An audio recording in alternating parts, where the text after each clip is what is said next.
प्रिय विद्यार्थियों नमस्कार। हम पिछले वीडियो में मुद्रास्फीति और उसके प्रभावों, मुद्रास्फीति के प्रकार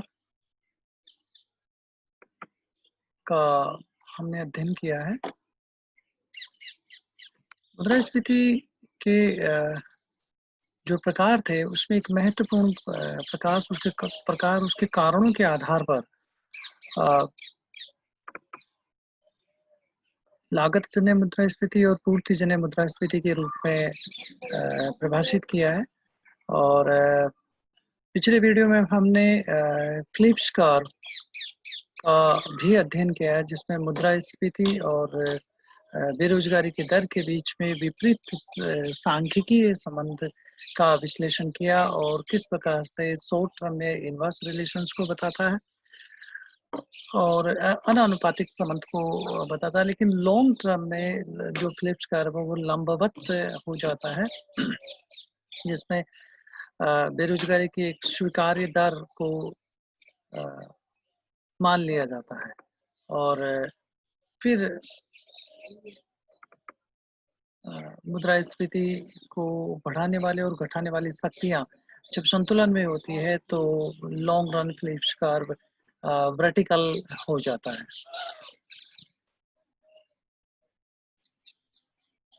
मुद्रास्फीति का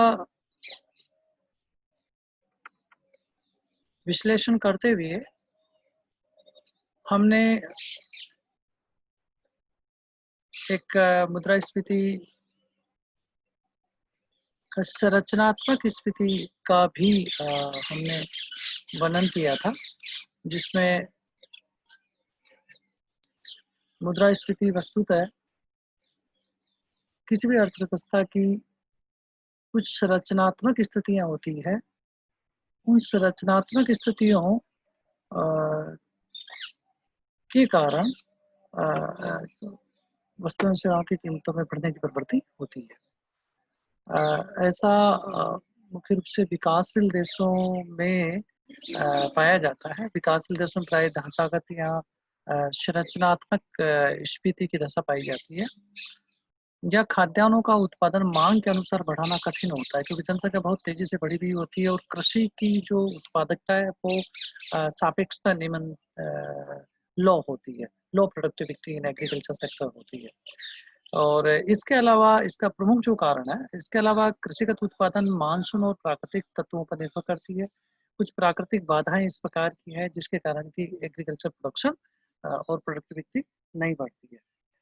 दूसरा जो महत्वपूर्ण कारण बताया जाता है कि देश में आधारभूत ढांचे में, जैसे परिवहन, विद्युत की सप्लाई अ, आदि में भी कई प्रकार की रुकावटें पाई जाती है और कई प्रकार के संस्थागत कठिनाइयाँ, जिसमें मुख्य रूप से भूमि सुधारों का अभाव और भू स्वामित्व का पुराना स्वरूप, टेक्नोलॉजिकल पिछड़ापन, संगठनात्मक और प्रशासनिक ढांचा, ये सारे मिलकर के और विकास में बाधाएं पैदा करते हैं, जिसके कारण देश में उत्पादन बढ़ती हुई लागतों से होता है और उत्पादन उस अनुपात में नहीं बढ़ता जिस अनुपात में की आवश्यकता होती है।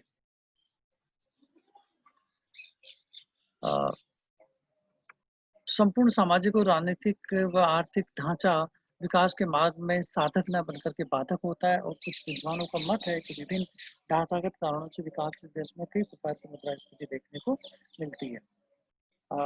विकासशील देशों का हम फिर एक बार देखें कि क्या अ, मुख्य रूप से ढांचागत बाधाएं हैं, स्ट्रक्चरल गैप है, बॉटलनेक्स है, वो कौन-सी बाधाएं हैं जिसके कारण कि विकासशील देशों में एक नई प्रकार की परिस्थितियाँ होती है।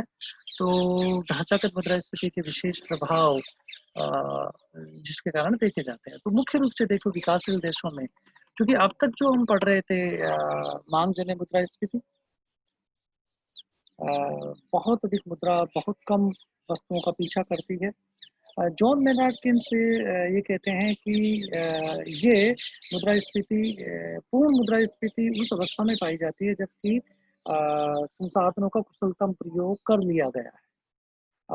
संसाधनों का कुशलतम प्रयोग अ, व्यवहार में कहीं देखने को मिल सकता है तो वो अ, विकसित राष्ट्रों में देखने को मिलता है। यानी विकसित राष्ट्रों में पूर्ण मुद्रास्फीति की अवस्था हो सकती है, जहाँ पर पूर्ति वक्र पूर्णतः लंबवत हो जाता है और समग्र मांग में वृद्धि होने पर मुद्रा की पूर्ति में वृद्धि करने से जो समग्र मांग में वृद्धि होती है, समग्र मांग में वृद्धि होने पर कीमतें बढ़ती है।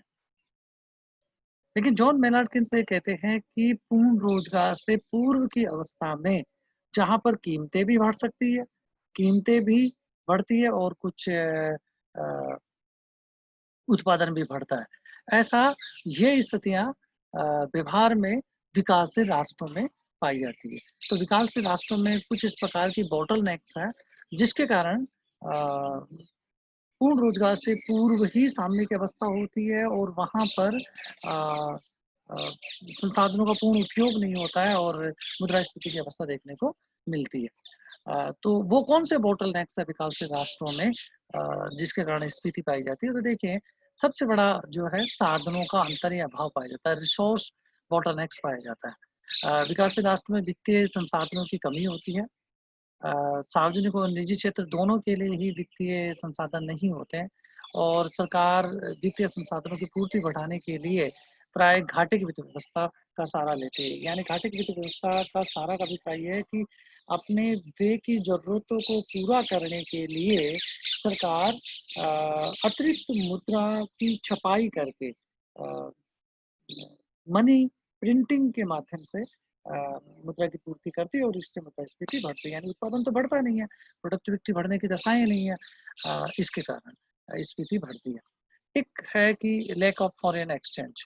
देखिए, जो विकासशील राष्ट्र की ये प्रमुख समस्या होती है कि उसका जो प्रोडक्ट्स है, वो इस प्रकार की क्वालिटी टेक्नोलॉजिकल इम्प्रूवमेंट उनके पास इतना अच्छा नहीं होता है, इनोवेशंस उनके पास नहीं है, रिसर्च एंड डेवलपमेंट नहीं है। तो टेक्नोलॉजी का रिसर्च इनोवेशंस है, रिसर्च एंड डेवलपमेंट के अभाव और अ अ, कम लागत ये 2 ऐसे कारण बनते हैं कि लागतें उनकी बढ़ी हुई होती है और क्वालिटी नहीं होती है। इसके कारण वो विदेशी बाज़ार में उनका प्रोडक्ट कम्पीट नहीं कर पाता है, प्रतियोगिता नहीं कर पाता है, तो एक्सपोर्ट उनका कम हो पाता है और उनकी ज़रूरतें कुछ इस प्रकार की होती है कि आयात विकास का पैटर्न इस प्रकार का होता है इस प्रकार का विकास का पैटर्न मॉडर्न विकास का पैटर्न अपनाने का प्रयास किया जाता है जिसके कारण कि आयात है वो इनइलास्टिक होता है मतलब वो आयात करना ही पड़ेगा और निर्यात उनका बढ़ता नहीं इसके कारण विदेशी मुद्रा का उनके अभाव का सामना करना पड़ता है और अ, जब इस प्रकार की स्थिति होती है तो स्फीति का जन्म होता है तो एक तो यहाँ ये बात भी रखने की है कि जब विदेशी मुद्रा का आगमन होता है तब भी स्थिति बढ़ती है यदि उत्पादन नहीं बढ़ रहा है तो और यदि अ, फॉरेन करेंसी हमारे पास नहीं है और आयात महंगे हो रहे हैं तो महँगे आयातों के कारण हमारी मुद्रा का लगातार जो वैल्यू है वो गिरता है विदेशी मुद्रा के संदर्भ में। इसके कारण हमारे आयात महँगे हो जाते हैं, तो आयात महँगे होते हैं, आयात महँगे होने के कारण यहाँ पर जो लागतें बढ़ती है और कीमतें बढ़ती है। आधारभूत ढांचे की कमी है, मुख्य रूप से विकासशील राष्ट्र में पावर, परिवहन आदि का अभाव होता है। इसके कारण आर्थिक विकास और उत्पादन बढ़ाने में बाधाएँ होती है और स्थिति बढ़ती है। खाद्य पदार्थों की कमी होती है, माँग की तुलना में इसकी पूर्ति कम होने से इसके दाम बढ़ते हैं। और एक और कारण होता है कि खाद्यान्नों को निम्न कीमत पर उपलब्ध कराने के लिए विकासशील राष्ट्रों में अ,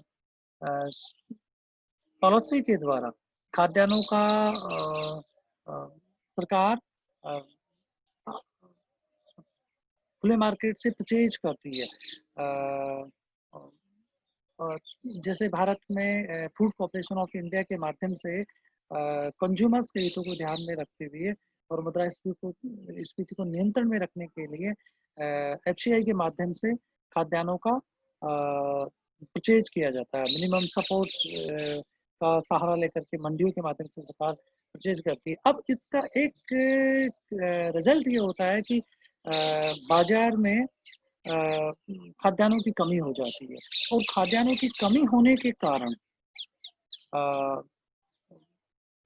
कीमतें बढ़ने लगती है। एक तो कारण ये है। दूसरा एक कारण ये है कि पूर्ति की बाधाएँ होती है। पूर्ति उतना होती ही नहीं है। सप्लाई कांस्टेंट होता है, प्रोडक्टिविटी नहीं है। तो इसके कारण भी कीमतें बढ़ती है। कई बाधाओं के कारण ढांचागत मुद्रास्फीति की दशाएँ उत्पन्न होती है।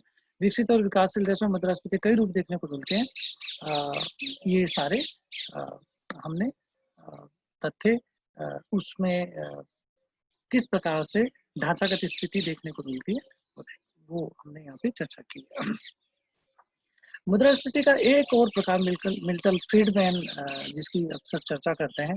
मिल्टन फ्रीडमैन का कहना है कि मुद्रास्फीति भी 2 प्रकार की मुद्रास्फीति और होती है जिसके ऊपर विचार किया जाना चाहिए।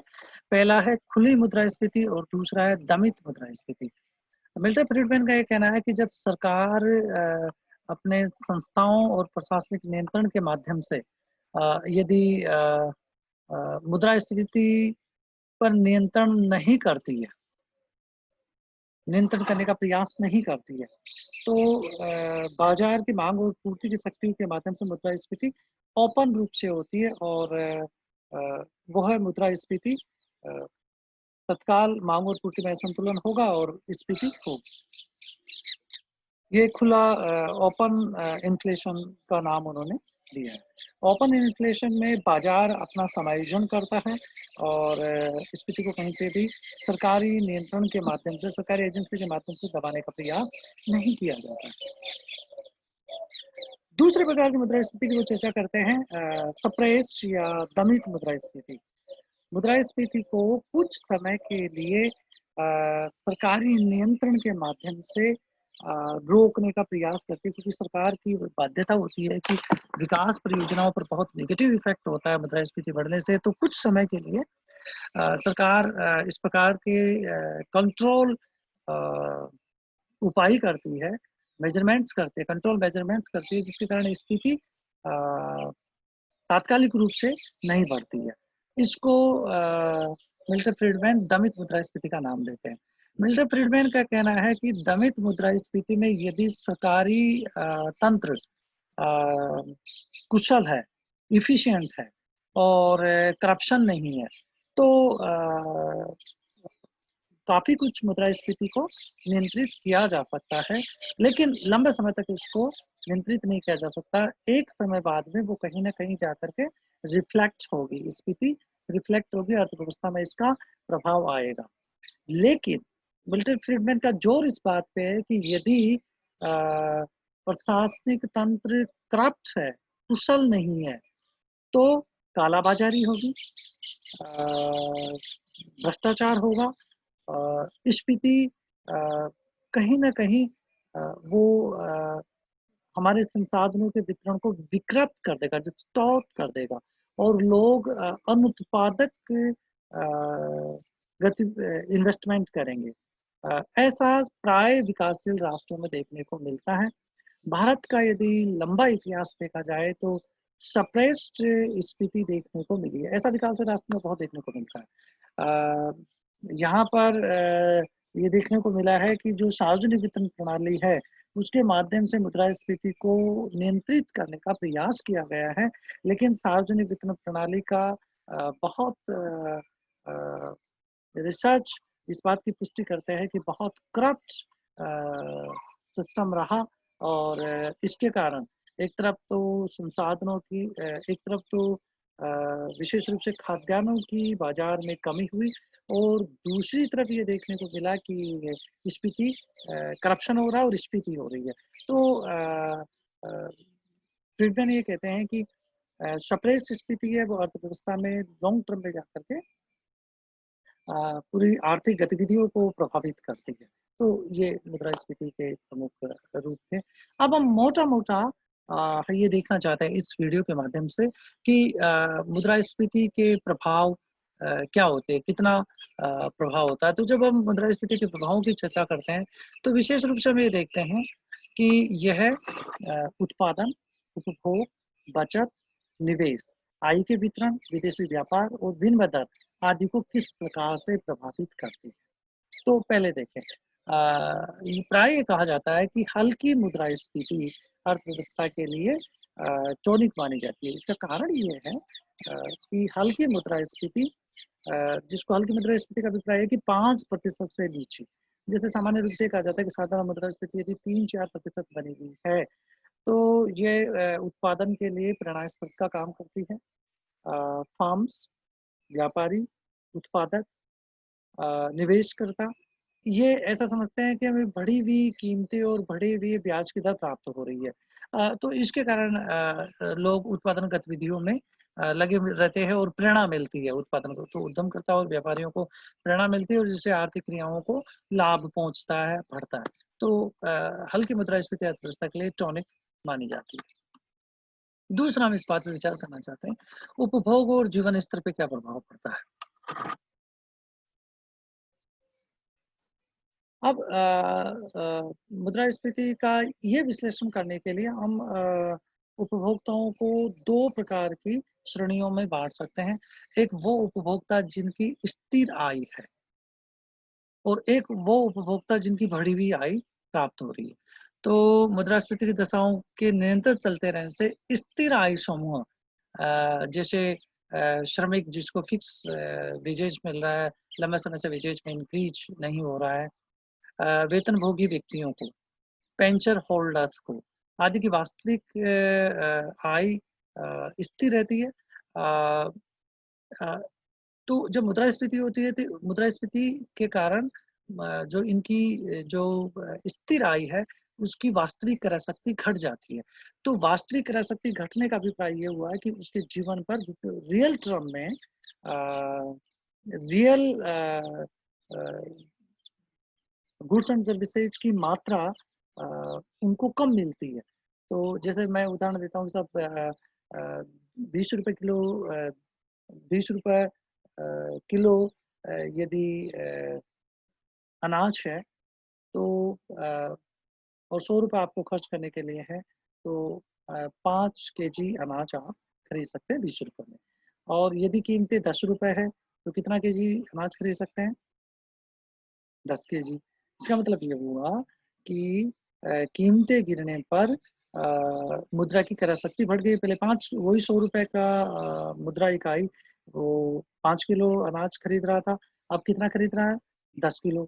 इसका मतलब क्या हुआ कि कीमतों में कमी होने पर मुद्रा की क्रय शक्ति बढ़ती है और कीमतों में वृद्धि होने पर मुद्रा की क्रय शक्ति घट जाती है। तो जब मुद्रास्फीति होती है तो मतलब वास्तविक क्रय शक्ति घट जाती है। वास्तविक क्रय शक्ति घटने पर स्थिर आय वाले उपभोक्ताओं को कम वस्तुएँ सेवाएँ वो खरीद पाते हैं, जो उनकी स्थिर आय है उससे। तो अ, उनके जो जीवन स्तर है, कंज़प्शन लेवल है, लिविंग स्टैंडर्ड है, वो प्रभावित होता है, स्वास्थ्य की दशाएँ प्रभावित होती है। इनमें उनमें असंतोष इससे उनमें असंतोष होता है और यही असंतोष आगे जाकर के राजनीतिक असंतोष और गंभीर परिणाम की तरफ ले जाता है। भारत में मुद्रास्फीति काफ़ी विवादास्पद, ये इस रूप में काफ़ी विवादास्पद रही है।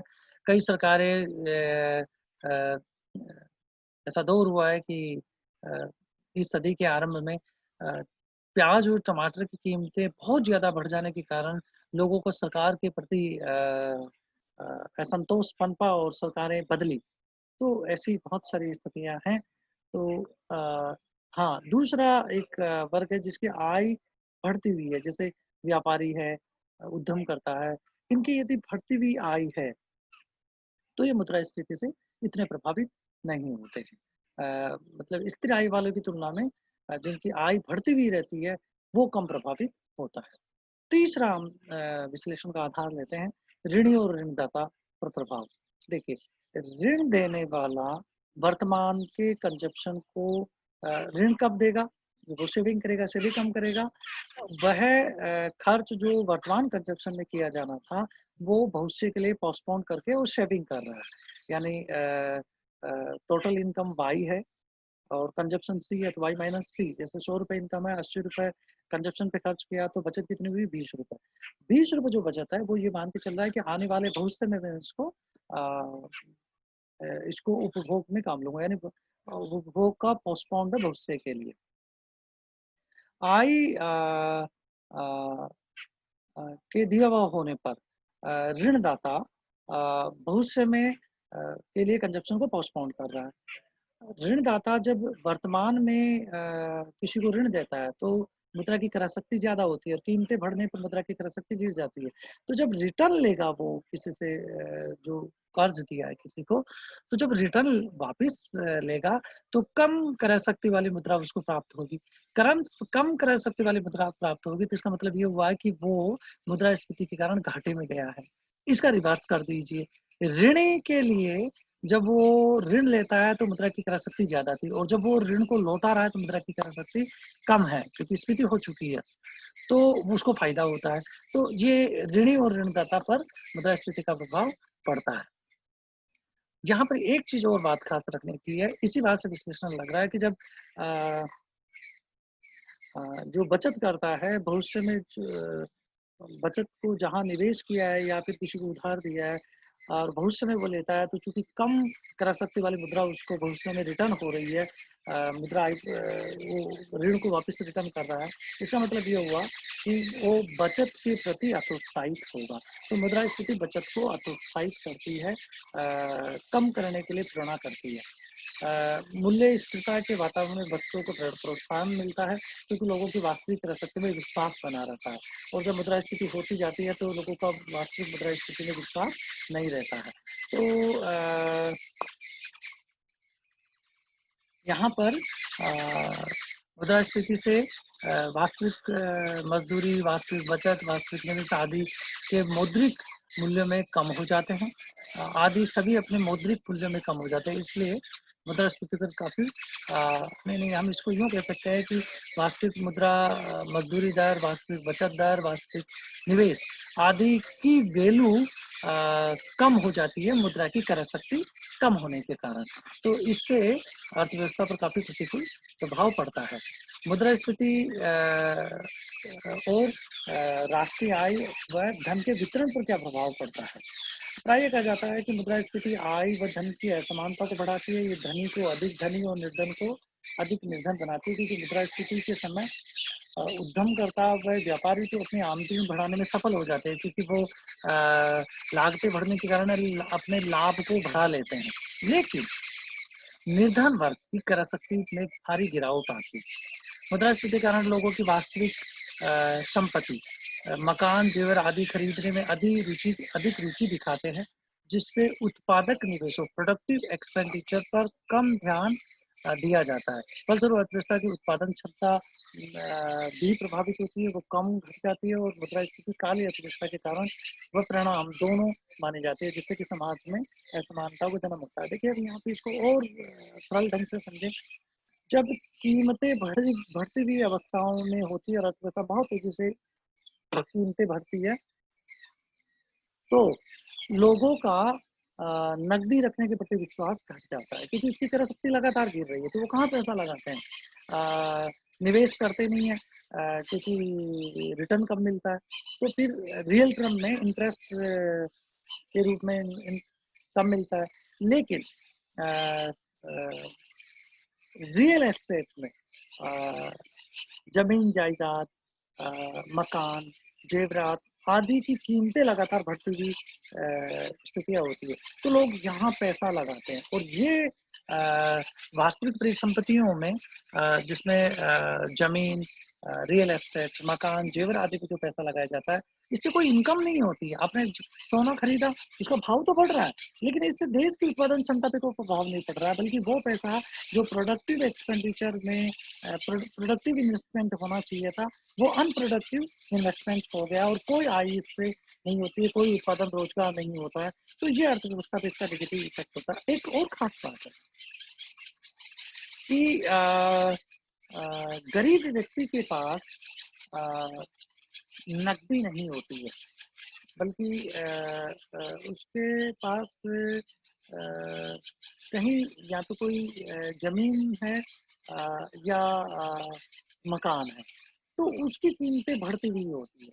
तो ये एक गरीब व्यक्तियों की स्थिति कुछ बढ़ी हुई दिखाई देती है। लेकिन अन्य जगह से उनकी आय उतनी नहीं बढ़ती है और आय का स्रोत नहीं होता है, इसके कारण उसके ऊपर असर होता है तो दोनों लाभ भी होगा और हानि भी होती है। दोनों प्रकार की स्थितियाँ होती हैं। जो अमीर व्यक्ति है वो नकदी ज़्यादा रखता है, गरीब व्यक्ति नकदी कम रखता है। तो नकदी ज़्यादा रखेगा तो उसकी वास्तविक क्रय शक्ति गिरेगी। तो अमीर व्यक्ति यदि ज़्यादा नकदी रखता है तो अ, उसको नुकसान होगा और गरीब व्यक्ति नकदी ज़्यादा नहीं रख पाता है, तो इसको नुकसान कम होता है। लेकिन इसी के कारण अमीर व्यक्ति जिसको नुकसान ज़्यादा होता है नकदी रखने के कारण, वो अनप्रोडक्टिव इन्वेस्टमेंट करता है, तो ये इसका इफ़ेक्ट होता है। अगला देखिए मुद्रास्फीति और विदेशी व्यापार पे क्या प्रभाव पड़ता है। देखिए, मुद्रास्फीति के कारण लागतें बढ़ती हैं, लागतें बढ़ने का अर्थ ही मुद्रास्फीति है। बढ़ी हुई लागतें का अर्थ है कि कॉस्ट बढ़ी हुई है, तो यानी आपका उत्पादन है उसकी लागत, उसकी कीमत बढ़ गई, उसकी लागत बढ़ी, उसकी कीमतें बढ़ गई है। आपकी आपके उत्पादन की कीमतें ज़्यादा हैं। ऊँची कीमतों के कारण जब अंतर्राष्ट्रीय बाज़ार में निम्न कीमत वाली प्रोडक्ट से उसकी प्रतियोगिता होती है, तो वो मार्केट में ठहर नहीं पाता और आपका प्रोडक्ट बिकता नहीं है। इसका मतलब ये हुआ कि निर्यात नहीं होता है। निर्यात नहीं होने के कारण विदेशी मुद्रा आपको नहीं आती है, तो विदेशी व्यापार आपके प्रतिकूल जाता जाता है और अ अ, प्रतिस्पर्धात्मक क्षमता गिरती है इस स्थिति के कारण, जिससे निर्यात बढ़ाने में कठिनाई होती है और आयात बढ़ने लगते हैं और अ अ, आयात को रोकना संभव नहीं हो पाता है, तो व्यापार का घाटा बढ़ता है। बैलेंस ऑफ पेमेंट आपके प्रतिकूल जाता है और विनिमय की दर में कमी आ जाती है। इसके कारण मुद्रा का अवमूल्यन या हाथ से होता है, डेप्रिसिएशन होता है। इस प्रकार मुद्रा के आंतरिक मूल्य में गिरावट की दशा उत्पन्न होती है यदि देश में स्फीति है। तो स्फीति के कारण मुद्रा के आंतरिक मूल्य में गिरावट आती है, निर्यात कम होते हैं, भुगतान असंतुलन होता है और विदेशी ऋणग्रस्तता हम विदेशों के ऋणी बनते जाते हैं, तो इसके बहुत गंभीर परिणाम देखने को मिलती है। एक बड़ा कारण मुद्रास्फीति और बजट घाटा। देखिए जब मुद्रास्फीति होती है तो बजट का घाटा बढ़ता है क्योंकि सारे योजनागत और गैर योजनागत व्यय बढ़ते हैं और इसके कारण घाटा बढ़ता है और घाटा बढ़ते हैं तो घाटों की पूर्ति करने के लिए मनी सप्लाई की जाती है और इसके कारण फिर स्फीति होती है। तो देखिए एक विशियस सर्कल होता है, स्फीति होती है, बजट घाटा होता है, मुद्रास्फीति होती है। इसी प्रकार से मुद्रास्फीति से विदेशी व्यापार और तो मुद्रास्फीति, विदेशी व्यापार और बैलेंस ऑफ पेमेंट ये आपस में जुड़े हुए हैं। तो ये कई प्रकार के असंतुलनों को जन्म देता है। मुद्रास्फीति के कारण अनेक प्रकार के असंतुलन पैदा होते हैं, समाज में असमानता बढ़ती है, धनी वर्ग अपनी विलासिता और आराम की वस्तुओं पर खर्च करते हैं क्योंकि पैसा रखेंगे अपने पास तो अ अ, उसकी क्रय शक्ति गिरती है मुद्रा की और दूसरा यदि और कहीं निवेश करते हैं, तो रिटर्न नहीं मिलता है निवेश से ब्याज की दर रियल रेट ऑफ इंटरेस्ट गिरवी प्राप्त होती है। ये सारे कारण से वो फिर अपने विलासिता की और आराम की वस्तुओं पर पैसा खर्च करते हैं। क्योंकि बढ़ी हुई आय प्राप्त होती है मौद्रिक टर्म्स में। तो इसके कारण समाज में संसाधनों का वितरण डिस्टॉर खराब हो जाता है। वो आम लोगों की ज़रूरत की चीज़ों का और उत्पादन क्षमता को बढ़ाने वाली मशीनों का निर्माण नहीं करते हैं, बल्कि विलासिता और आराम की वस्तुओं को उत्पादन करने वाली वस्तुओं का अर्थव्यवस्था में संसाधन लगते हैं, और वहीं निवेश होता है और इसके कारण बहुत ज़्यादा विकृतियाँ अर्थव्यवस्था में पैदा हो जाती है। तो इस प्रकार से ये कहा जाता है कि मुद्रास्फीति कई सिरों वाला दैत्य है। यह न केवल आर्थिक दुष्परिणाम उत्पन्न करता है, बल्कि संपूर्ण सामाजिक, राजनीतिक और प्रशासनिक तंत्र को कमज़ोर झकझोर करके डाल देता है, इसलिए इस पर नियंत्रण करना बहुत आवश्यक माना गया है। अ, अगले वीडियो में हम मुद्रास्फीति को नियंत्रित कैसे किया जाए, इस पर चर्चा करेंगे। तब तक नमस्कार।